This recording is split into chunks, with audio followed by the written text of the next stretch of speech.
सामाजिक संस्था Indian youth foundation Agaganj Jaitpura Varanasi से जुड़ने के लिए संपर्क करें 7905053965।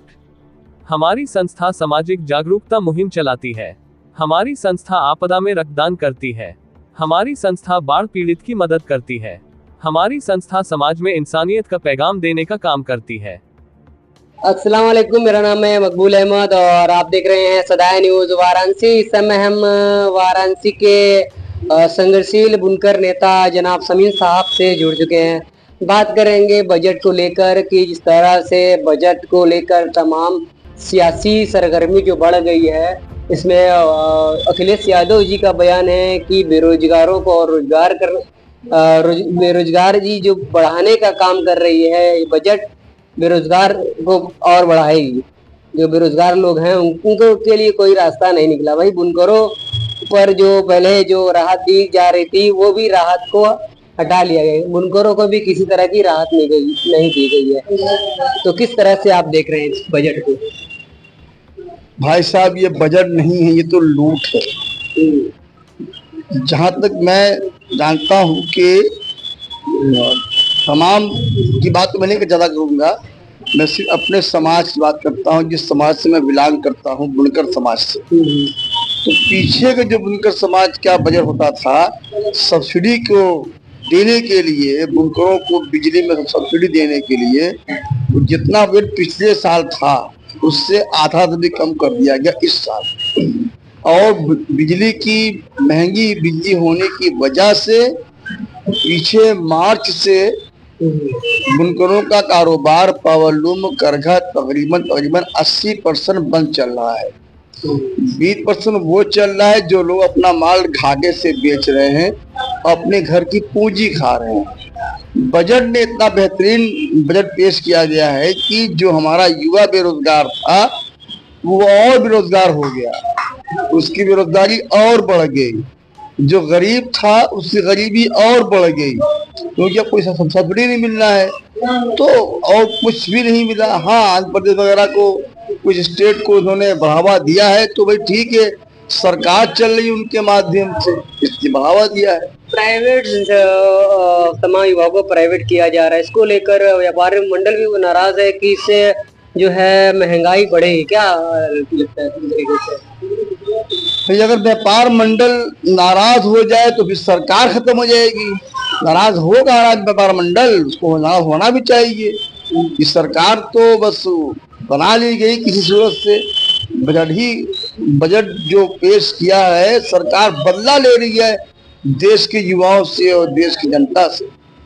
उनका जो 400 पार का नारा था, जनता ने उसे ध्वस्त कर दिया।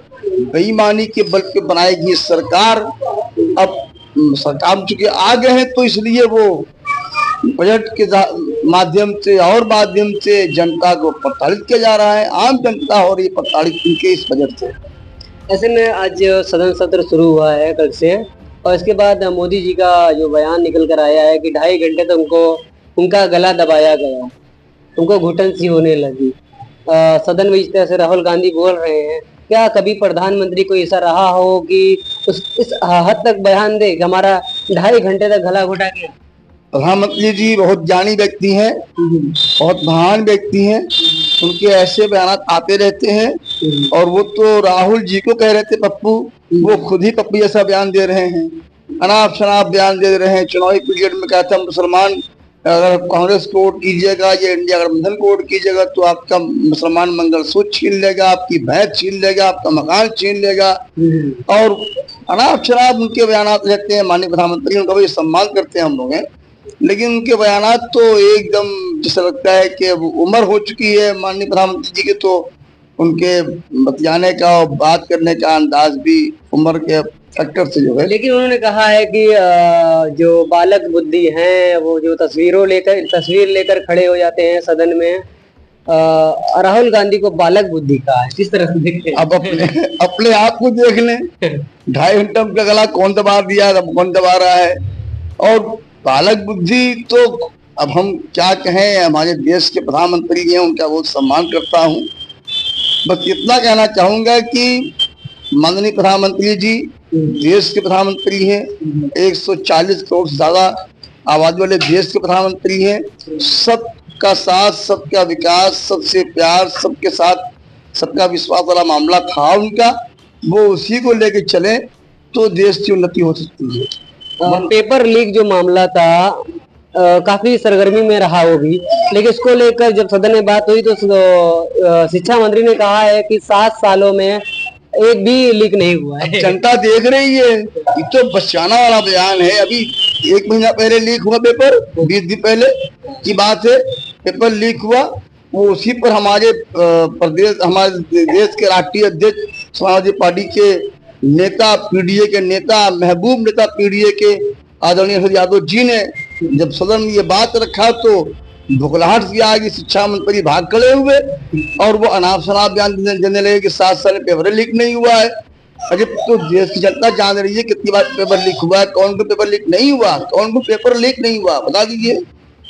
ऐसे में सदन तो जो शुरू हुआ है, इसको लेकर बुनकरों के बीच जो चंदौली के सांसद हैं उनको लेकर काफी नाराजगी बताई जा रही है कि उन्होंने सदन में बुनकरों की बात नहीं की और कहा था कि बुनकरों के विकास के लिए हम बात करेंगे। देखिए, माननीय सांसद वीरेंद्र सिंह जी जो हमारे चंदौली के हैं, न सिर्फ वो बल्कि और भी जो हमारे सांसद हैं पूर्वांचल के, वो सभी लोग बुनकरों की बात करने के लिए तैयार है, बात करेंगे। मौका नहीं मिला बात करने का, बात रखने का मौका नहीं दे रही है सरकार और लोकसभा अध्यक्ष बात करने का मौका नहीं दे रहे हैं हम लोगों को कि हमारी आवाज बुलंद की जाए और बात बिल्कुल होगी।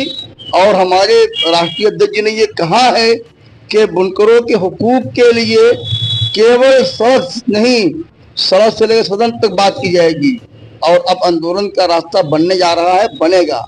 ऐसे किन मुद्दों पर आंदोलन की रूपरेखा बनेगी? क्योंकि बुनकरों के कई मुद्दे देखा जा रहे हैं। अगर से आपको मांग रखना हो, अगर से शमीम अंसारी जो संघर्षशील नेता हैं उनको अगर से मांग रखना हो तो किन स्तर पर, किन किन मुद्दों पर मांग रखेंगे? देश का मसला सिर्फ बुनकर का नहीं है, पूरे देश जनता का मसला है।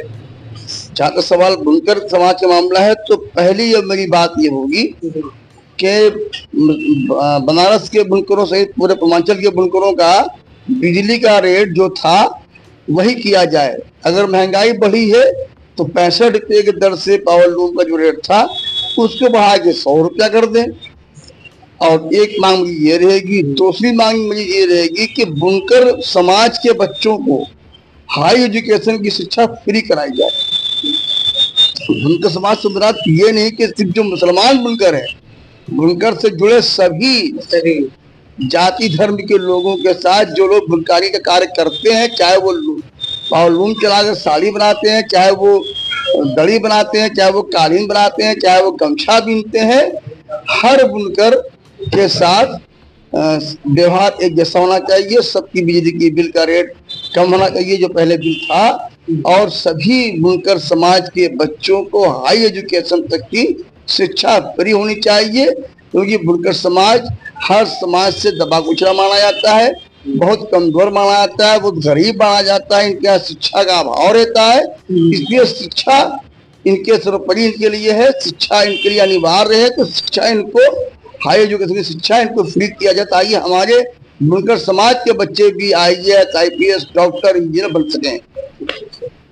ठीक है, बहुत अच्छा लगा बात करके। हमारे साथ संघर्षशील नेता शमीम साहब थे जो बुनकरों के लिए